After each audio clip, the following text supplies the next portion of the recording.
من منتخب اليمن. في البداية نقول لكم هارد لك.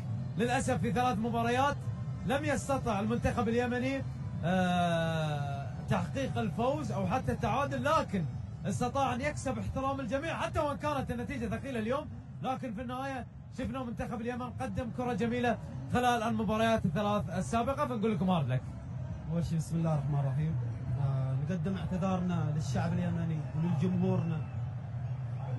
كلنا ما كنا متوقعين هذا الشيء، بس لا نكذب على انفسنا، هذا واقعنا وهذا حالنا. خلينا نخرج عن نص الرياضه شويه.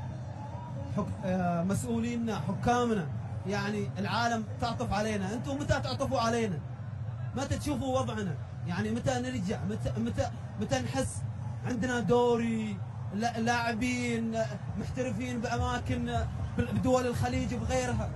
يعني والله تعبنا من هذا الحال.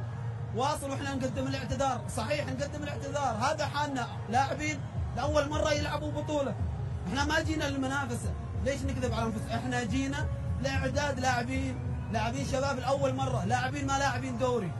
لهذا نقدم اعتذارنا لجمهورنا. حاولنا نسعدكم، حاولنا نقدم شيء ولو بسيط لاسعادكم، بس الحمد لله هذا واقعنا وهذا حالنا.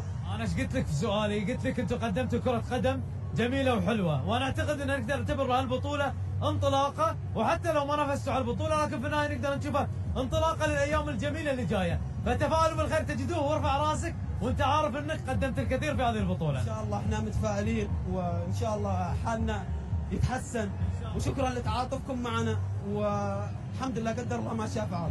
احنا واحد في النهاية وهارد لك وامتعتونا، وللاسف بنشوفكم برا البطولة، لكن ان شاء الله القادم دائما يكون افضل. ناصر الله يعطيك العافيه. الله يعافيك حبيبي. اشوف ابتسامتك. الله يحفظك. بس خلاص حبيبي يعطيك العافيه، الله يحفظك. مثل ما تابعنا ناصر وحديثه عن المنتخب اليمني في عده امور، لكن بصراحه المباراه الاولى والثانيه المنتخب اليمني قدم الكثير. المباراه الثالثه يمكن امام المنتخب